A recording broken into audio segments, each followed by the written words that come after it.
Bagaimana Islam menjaga kejelasan nasab dan kehormatan keturunan, bahkan dalam hal kepemilikan budak pada masa dahulu?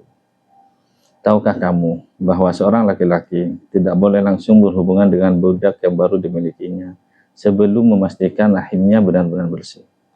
Inilah yang disebut dengan istibra, aturan yang menunjukkan betapa Islam sangat memperhatikan kesucian dan kehormatan perempuan. Bismillahirrahmanirrahim.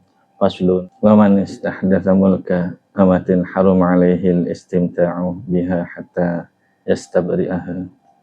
Barang siapa yang memperoleh kepemilikan baru terhadap seorang budak perempuan, maka haram baginya menikmati atau berhubungan badan dengan budak tersebut sebelum ia menjalani masa istibra, yaitu masa tunggu untuk memastikan rahimnya kosong. In kanat min dzawatil haidhi bihadzatin. Jika budak itu termasuk wanita yang mengalami haid, maka masa istibra-nya adalah 1 kali haid. Wa in kanat min dzawatis syuhuri bi syahri faqat.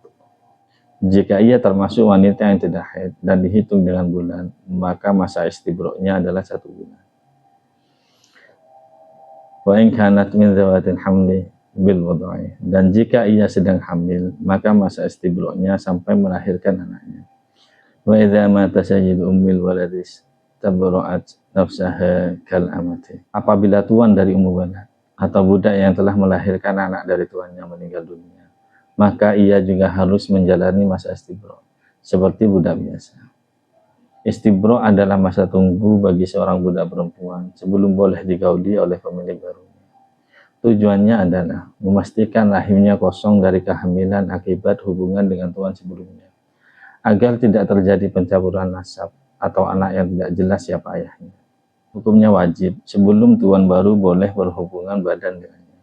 Jika dilanggar, maka perbuatannya haram karena bisa menimbulkan kekacauan nasab. Yang ketiga, lama masa istibra. 1 kali haid untuk wanita yang masih mengalami menstruasi. 1 bulan untuk wanita yang tidak haid karena tua, kecil atau sebab lain. Sampai melahirkan untuk wanita yang hamil. Hukum untuk ummu walad. Ummu walad adalah budak yang melahirkan anak dari tuannya. Jika tuannya meninggal dunia, maka ia tidak langsung bebas berhubungan dengan orang lain. Ia harus beristibra terlebih dahulu sama seperti budak biasa untuk memastikan rahimnya kosong.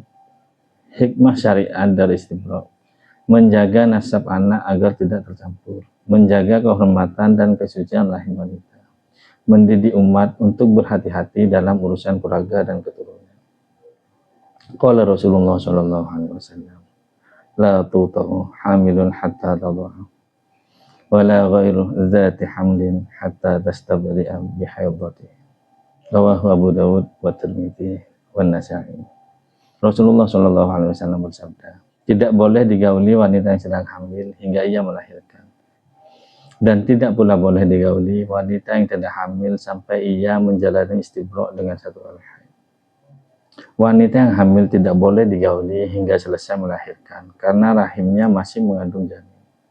Wanita yang tidak hamil pun tidak boleh digauli sebelum istibra, yakni menunggu 1 kali haid untuk memastikan bahwa rahimnya kosong dari benih suami sebelumnya. Hadis ini menjadi dasar wajibnya istibra sebelum digauli baik bagi budak yang berpindah tangan atau wanita yang baru ditinggal mati suaminya dalam konteks kepemilikan budak pada masa itu. Syariat menegaskan larangan ini demi menjaga kejelasan nasab dan kehormatan keturunan.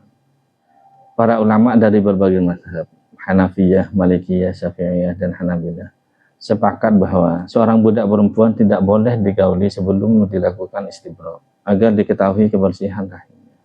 Wallahu a'lam bishawab.